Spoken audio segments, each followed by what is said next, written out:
Hi there. I'm sure you've once been chased by a dog, and right now you might also be asking why we're talking about dogs chasing people in biology. Well, if you can remember what happened when you were chased, you ran for your life that day. This reaction can be explained using biology. When you saw the dog starting to chase you, the endocrine system released a hormone into your bloodstream. Then this hormone raised the amount of glucose flowing in your blood, and you had energy to run very fast. This is Z Online School, and in this video, you and I are going to be looking at an introduction to the endocrine system. We're going to do this in a systematic way, and by the end of this video, you should be able to know what is the endocrine system, the organs of the endocrine system, brief functions of endocrine glands. At the end of this video, we've got bonus tips for you, so make sure you watch this video till the end to get the maximum value out of it. Let's start with looking at what is the endocrine system. We're going to look at some definitions that are important right from the start. The first thing you need to know about the endocrine system, it's just like any other systems in the body. Therefore, if we look at the word system, we know that we're talking about a group of things. In biology, these things will be organs that are connected or work together. Another question you might have is, what's the meaning of endocrine? When we use the word endocrine, we're just meaning glands producing hormones. Therefore, immediately you see the word endocrine, what needs to come to your mind is the definitions for gland and hormone. Now, these glands secrete hormones in a special way. But first, we need to know a gland is an organ that produces and secretes a substance for use in an organism, and the hormone is a chemical substance produced by a ductless gland that regulates processes. You might think, well, even plants produce hormones. Yes, and that's why under the endocrine system in biology, we like to define a hormone as a chemical substance produced by a ductless gland. If you leave out that ductless gland, your teacher might not really like your answer because it needs to be a bit more specific. So in summary, what we're saying is the endocrine system is a system made up of ductless glands that regulates processes in the human body. Later, we'll look even deeper at the word endocrine to see really what it means. Now, before we continue, I would like you to remember that cells make up tissues, tissues make up organs, then organs make up systems. So when you hear the word system, you know what it means. When you hear the word tissue, you know it's just a group of similar cells that are performing one function. With that said and done, now let's look at how hormones travel. The main thing that makes hormones able to travel is the blood circulatory system. Basically, what we must know is that we have a hormone that is destined for a target organ. A target organ is just that organ where the hormone is going to perform a specific change in the process. Let's say you are frightened by the dog. That hormone will cause changes in specific parts of the body and you'll be able to run very fast. Right from the start, you should be able to know that hormones diffuse into the blood circulatory system, and then the hormone will get into the target organ via the receptors. With that said and done, now let's look at the organs that are part of the endocrine system. We can divide the endocrine system into two parts: the male endocrine system and the female endocrine system. The differences are not so much, you'll see them very soon. Both of these endocrine systems have the pituitary gland, which is a gland found in the brain. We also have the thyroid gland that's located in your neck. And as you can see, the easiest way to remember these organs found in the endocrine system is starting from your head up to your waist, because that's where we find mainly these organs. The next is the adrenal gland, which is a triangular organ found at the top of the kidneys. We also have the pancreas. These four organs are present both in the male and female endocrine systems. However, you should be able to remember that in the male endocrine system, we have the testes, which are not in the female endocrine system. And in the female endocrine system, we have the ovaries, which are not in the male endocrine system. These are basically the organs found in the endocrine system. In other books, you might even find the thymus, which is located in this region here, but really we don't really focus on it for the ECZ. Mainly you find questions only on these 6 endocrine glands. It's time we get into the brief functions of the endocrine glands, or simply the organs part of the endocrine system. I would like you to try to remember the endocrine glands we've just looked at.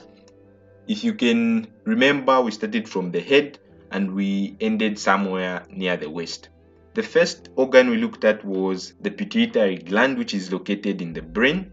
This picture shows much more of a clear view of where the pituitary gland is found. But don't worry, we'll talk about the pituitary gland even in more detail in other videos. The pituitary gland is very important in the human body. As you can see, it produces hormones that stimulate other endocrine glands to function. If the pituitary gland is not there, some of the other endocrine glands might not even function well, because it's the pituitary gland that's making them function in the right way. In the pituitary gland, we have 5 hormones that do this. TSH, which is thyroid stimulating hormone, FSH, which is follicle stimulating hormone, luteinizing hormone, adrenocorticotropic hormone, which is ACTH, and the interstitial cell stimulating hormone. These 5 hormones target other endocrine glands for them to function properly. However, these other 4 do not really affect other endocrine glands. They affect other body parts or organs for them to function properly.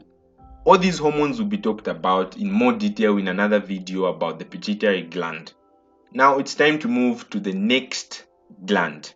If you can remember, the next gland was somewhere in our neck region, and that's the thyroid glands. The thyroid glands look something like this. As you can see, where the arrow is pointing is what we're calling the thyroid glands. It's made up of 2, the left one and the right one. The thyroid glands mainly just secrete thyroxine, which controls metabolic rate, but basically thyroid glands are not so complex.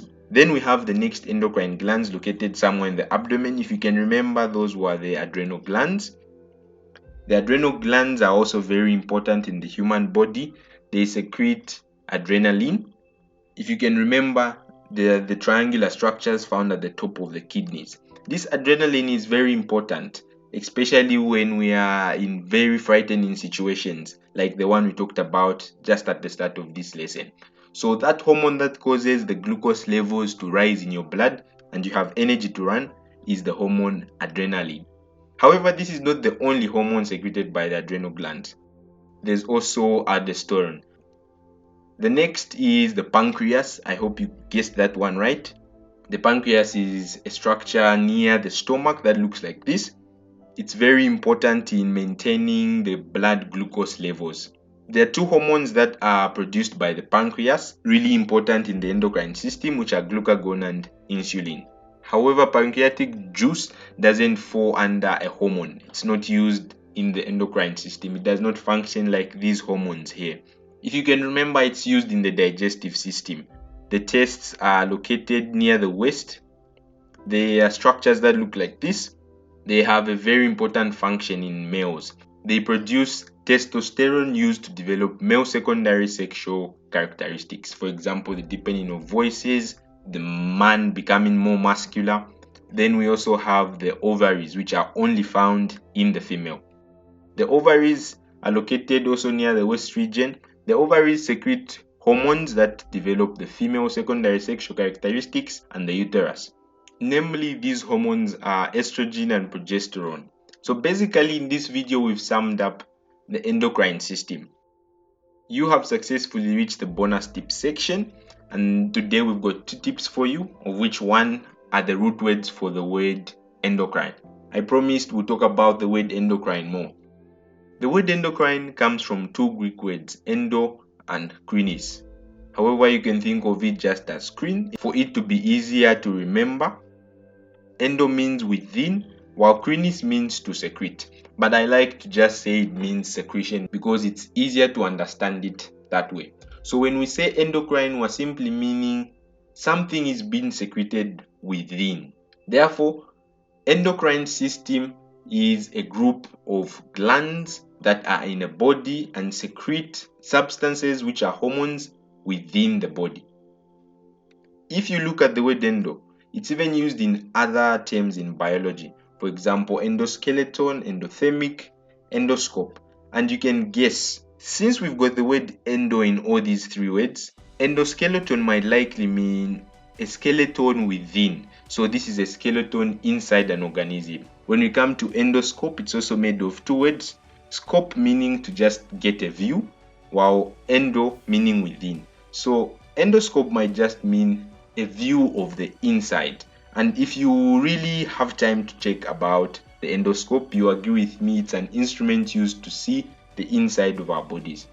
The next tip is about the negative feedback mechanism. Now, this functioning is the functioning of a mechanism in the opposite direction to the changes that occur in it. To get the best understanding of a negative feedback mechanism, let's talk about the pancreas.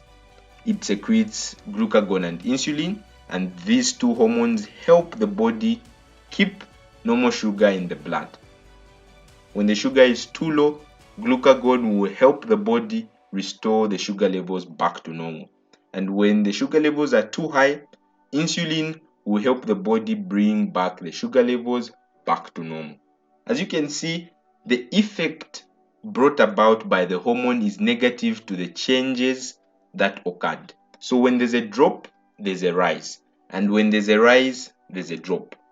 Thanks for watching this video till the end. It's your job now to get to understand the terms used in this video and get prepared for other videos where we'll be talking about each of the glands talked about in this video.